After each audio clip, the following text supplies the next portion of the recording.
Steve, what do you think happened defensively in the fourth quarter? They're giving up, I think, 42, 43 points. What was going on with your defense? Yeah, they picked us apart in the pick and roll, and we didn't adjust to it well enough. They got the ball into the pocket. Norm Powell got several threes, out of that, the pocket pass.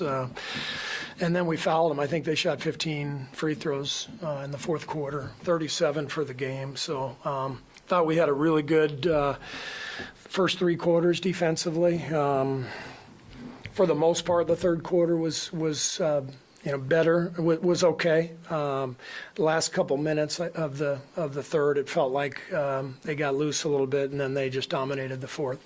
Seemed like the offensive rebounds. I think they had 6 in the fourth. Also, yeah. They seemed pretty timely. How much did those kind of? Yeah, those hurt for sure. When we did get stops, we just couldn't come up with the ball. So disappointing because our defense has been very good for the last few weeks, and we let our guard down. Looked like you did not want the foul when Clay committed the foul. Yeah, we didn't want to. We're down 3 with 38 seconds. So it's an obvious defend and just play it out and get a rebound, and then it's a one possession game. Hi, Coach. So Clay this season performance just inconsistent. So you're as a shooter in your career, and you have some incredible moments in your career. So you definitely understand mindset and confidence as a shooter. So when a player going through like such a career challenge, what kind of role should a coach play? Yeah.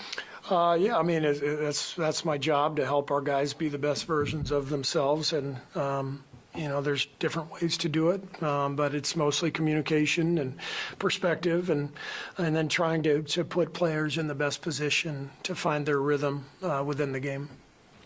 Steve, given that we've seen this kind of thing happen before, does this feel like a little bit of a relapse to what happened earlier, or is this just a one-off, you think? I think this is a one-off. I think we played a really solid game, 34 assists and 9 turnovers, but the game got away from us defensively there in the fourth. And I'd like to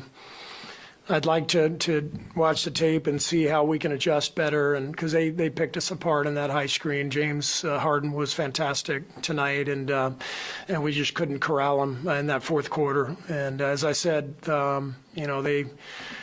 they took advantage in every way, offensive boards, getting to the rim. We fouled them. We fouled James on that three-point shot, which was a big play. And so, like I said, we lost control of the game defensively, and I don't think we adjusted well enough either as a coaching staff. What do you think about the play that Pony got the flagrant on Podziemski, and just how Brandon kind of played over the course of the night? Brandon was great. He's one of our best players. He took a couple charges. He obviously shot the ball really well tonight. He was really, really good. You seem to be kind of settling into a closing lineup recently, but Gary is back now, and obviously he provides something different defensively. How will he factor in potentially, in closing lineups? And did you think about him going to him tonight, late? I did put Gary in kind of mid-fourth for J.K. For a few minutes, and then went back to J.K. We felt like we needed the size out there, but Gary absolutely has a chance to close games in that spot. You mentioned Podziemski's shooting.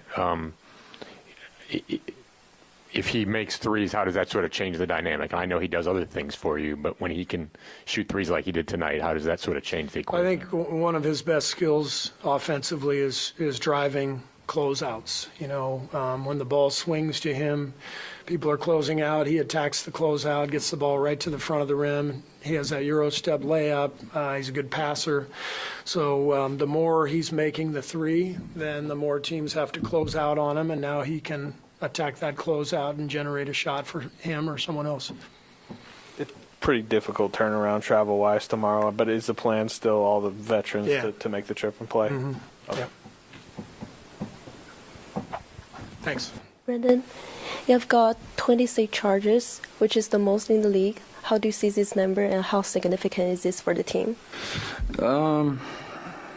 Just kind of describes me as a player. If you could sum it up in a stat, probably that. Just kind of doing whatever it takes for the team to win. And I also saw a stat today that says me and Draymond combined are better than 28 of the other NBA teams in terms of total charges drawn. So I think it's just a testament to what we bring to the team, and then guys like Moses and Lester if follow suit with that too.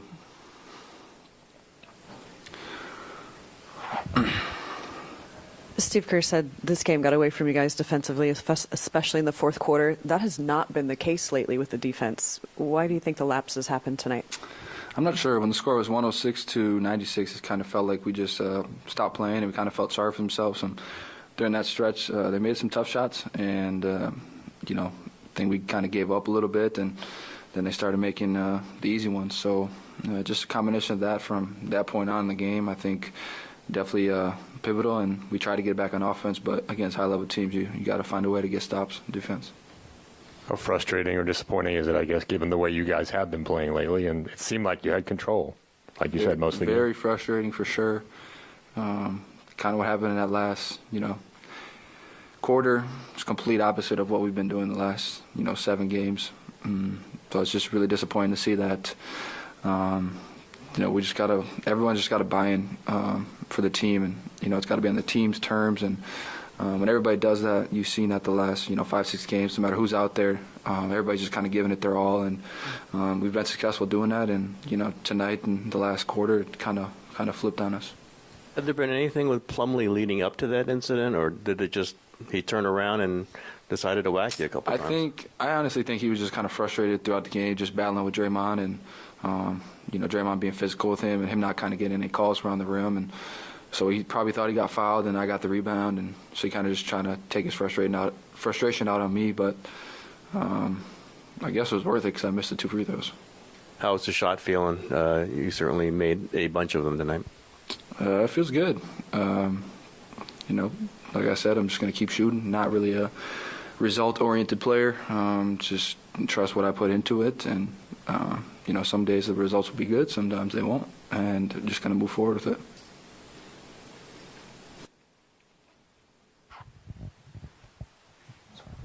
You guys are about to get on a plane for the second night of a back-to-back. Then you get on another plane to go play in the Rising Stars game. That's 3 games in 3 days. Ultimately flattering, but not easy. How you feeling about this span? I feel amazing.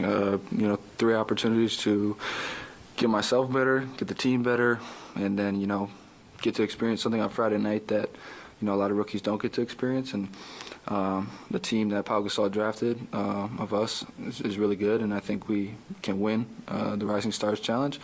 But in terms of tomorrow, it's just like we let this one slip away, so we for sure need this one tomorrow just because, we're neck and neck with Utah in the standings. So, head-to-heads might come down to it. And, we beat them, obviously, on Monday. So, they're going to want to come back and beat us after losing to the Lakers tonight. Seen a lot of leads slip away the first half of the season. But given the way you guys have been playing the past couple weeks, 3 weeks, does this feel different, the way this game slipped away, or does it feel like the same old feeling? Nah, it just feels a little bit different. Obviously, the result is the same in the loss, but I feel like we just, after the game, we kind of just talked as a team and just kind of cleared things up, and I think we'll be ready for tomorrow.